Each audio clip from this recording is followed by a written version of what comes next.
हरे कृष्णा। स्वागत है आप सभी का हमारे चैनल में। मैं हूँ खुशबू। पिछले वीडियो में आपने अधिक मास अर्थात पुरुषोत्तम मास महात्म्य का प्रथम अध्याय श्रवण किया था। आज हम लेकर आए हैं पुरुषोत्तम मास महात्म्य का द्वितीय अध्याय, जिसमें देवर्षि नारद जी और भगवान नारायण के दिव्य संवाद का अत्यंत पावन वर्णन मिलता है। वीडियो प्रारंभ करने से पहले कमेंट में अवश्य लिखें ओम नमो भगवते वासुदेवाय, ओम नमो नारायणा और साथ ही लिखे राधे राधे।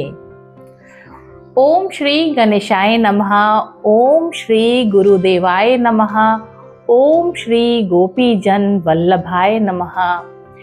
सूत जी बोले, हे शौनक आदि ऋषियों, राजा परीक्षित के मोक्ष के पश्चात जब मैंने भगवान श्री शुकदेव जी के श्रीमुख से उस परम पवित्र श्रीमद् भागवत महापुराण की कथा का श्रवण किया, तब मेरा हृदय भक्ति रस से भर गया और अब आप जैसे तपस्वी ब्राह्मणों के दर्शन करके स्वयं को धन्य मानता हूँ, क्योंकि जिस स्थान पर भगवान की कथा होती है वहाँ साक्षात श्री हरि का निवास होता है। यह सुनकर शौनक आदि ऋषियों ने अत्यंत विनम्रता से कहा, हे सूत जी, संसार में भगवान की कथा से बढ़कर कोई दूसरा सार नहीं है।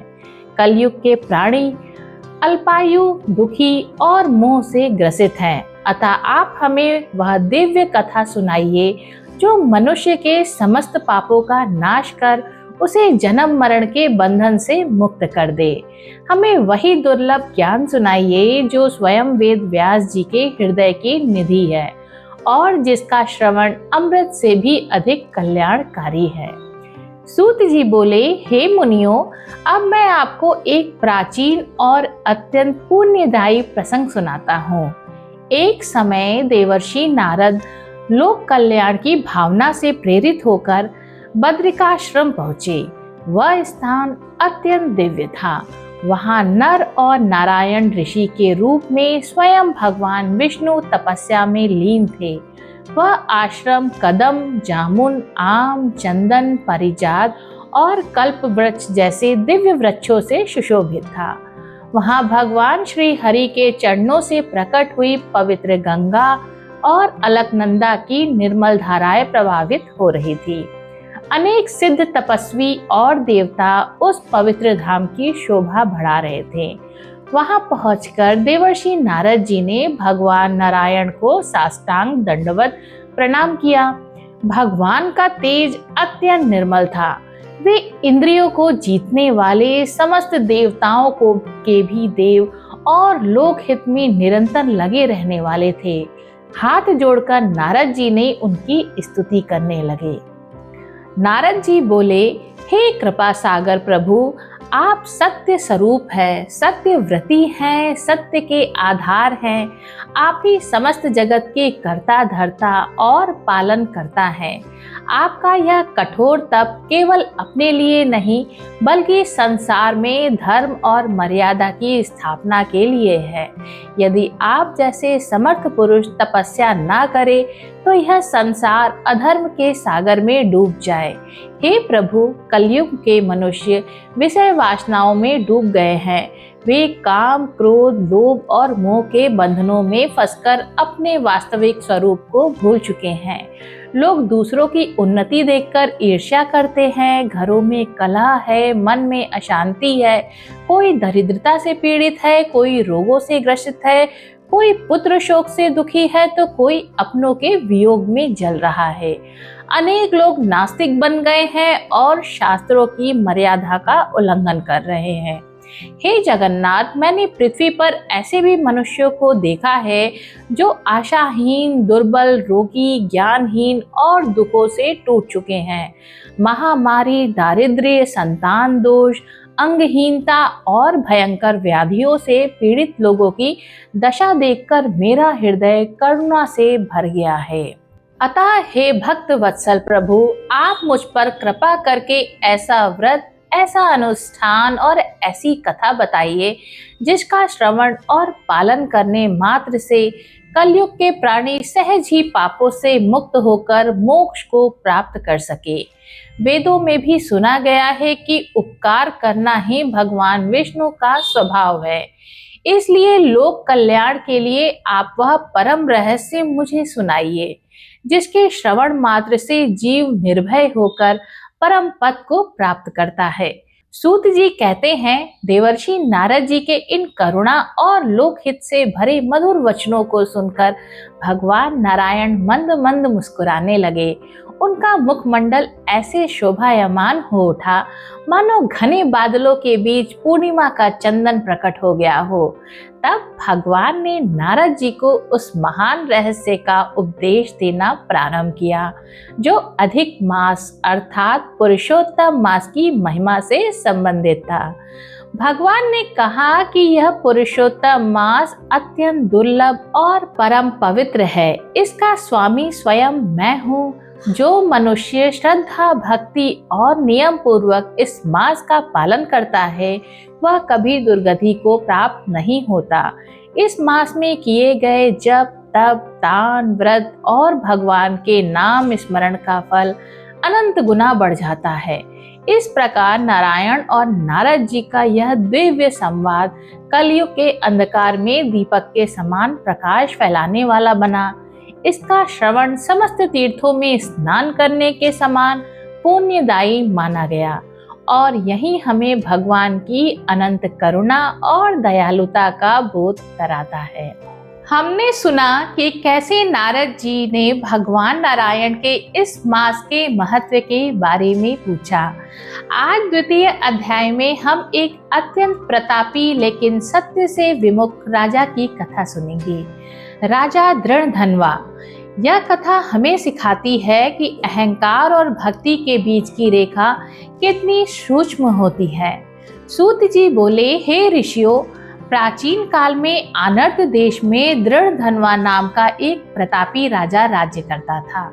वह सूर्य के समान तेजस्वी, इंद्र के समान ऐश्वर्यशाली और बृहस्पति के समान बुद्धिमान था। उसके राज्य में प्रजा सुखी थी, अन्न धन की कोई कमी नहीं थी। राजा ने अनेक यज्ञ किए थे, दान दिए थे और धर्म की रक्षा की थी, लेकिन उसकी एक ही कमजोरी थी, वह अपने कर्मों के अभिमान में चूर रहता था। उसे लगता था कि उसके पुण्य उसे मोक्ष दिलाने के लिए काफी हैं। वह पुरुषोत्तम मास की महिमा को नहीं जानता था। एक समय की बात है जब राजा दृढ़धनवा अपने दरबार में बैठे थे, तब वहां परम प्रतापी महर्षि वाल्मीकि का आगमन हुआ। ऋषि के मुख पर ब्रह्म तेज था। राजा ने उन्हें देखते ही उठकर प्रणाम किया, ऊंचे आसन पर बैठाया और उनका पूजन किया। राजा दृढ़धनवा कहते हैं, हे ब्रह्म ऋषि, आज मेरा सौभाग्य है कि आपके चरण मेरे महल में पड़े। आपकी कृपा से मेरा राज्य धन्य हुआ। कृपया मुझे बताएं कि मनुष्य को परम गति कैसे प्राप्त होती है।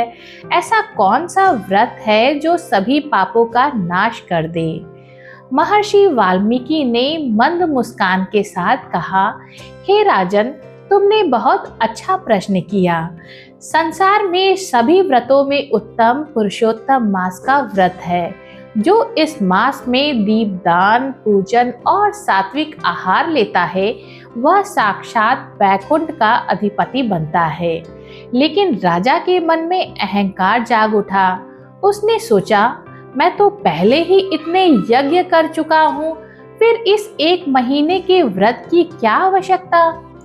राजा दृढ़धनवा तर्क करते हुए पूछते हैं, मुनिवर, मैं क्षत्रिय हूँ, मैंने धर्म युद्ध किए हैं, ब्राह्मणों को गौदान दिया है, क्या मेरे ये कर्म पर्याप्त नहीं है। यह पुरुषोत्तम मास तो केवल एक मलमास है जिसे लोग अशुद्ध मानते हैं। इसकी इतनी महिमा कैसे हो सकती है। महर्षि वाल्मीकि राजा की अज्ञानता देखकर करुणा से भर गए। उन्होंने कहा, राजन, समुद्र का जल प्यास नहीं बुझा सकता, प्यास तो मीठा जल ही बुझाता है। तुम्हारे यज्ञ और दान का अहंकार के वशीभूत है। बिना भगवान पुरुषोत्तम की कृपा के तुम जन्म मरण के चक्र से मुक्त नहीं हो सकते। महर्षि वाल्मीकि ने राजा को चेतावनी दी थी कि जो इस मास का निरादर करता है उसे बार बार कष्टों का सामना करना पड़ता है। उन्होंने राजा को बताया कि कैसे भगवान विष्णु ने स्वयं इस मास को अपना नाम दिया ताकि पतित से पतित मनुष्य का भी उद्धार हो सके। राजा दृढ़धनवा के मन में संशय तो था, लेकिन महर्षि के वचनों ने उन्हें सोचने पर विवश कर दिया। इस अध्याय के अंत में महर्षि वाल्मीकि राजा को पुरुषोत्तम मास के नियमों और उसके पीछे की पौराणिक कथा के बारे में विस्तार से बताने के लिए तैयार हैं। यह था पुरुषोत्तम मास महात्म्य का दूसरा अध्याय। राजा दृढ़धनवा की यह कथा हमें याद दिलाती है कि हम कितने भी बड़े ज्ञानी या दानी क्यों ना हो बन जाएं, भक्ति और विनम्रता बिना सब अधूरा है। जो इस अध्याय को सुनता या पढ़ता है उसके मन से अहंकार का नाश होता है और उसे सद्बुद्धि प्राप्त होती है। कल के तीसरे अध्याय में हम जानेंगे कि कैसे राजा दृढ़धनवा ने अपने पूर्व के जन्म के रहस्यों को जाना और पुरुषोत्तम मास की शरण ली। बोलिए पुरुषोत्तम भगवान की जय। श्रीमद् पुरुषोत्तम मास महात्म्य द्वितीय अध्याय समाप्त। इसी के साथ अधिक मास महात्म्य का दूसरा अध्याय पूर्ण होता है। यदि आपको यह पावन कथा पसंद आई हो तो वीडियो को लाइक शेयर करें और हमारे चैनल को सब्सक्राइब करके हमसे अवश्य जुड़ जाए। अधिक मास महात्म्य के आगामी अध्याय और ऐसे ही सुंदर आध्यात्मिक प्रवचनों के लिए जुड़े रहिए हमारे चैनल के साथ। फिर मिलेंगे अगली दिव्य प्रस्तुति में। तब तक के लिए जय श्री कृष्णा, राधे राधे, जय श्री हरि।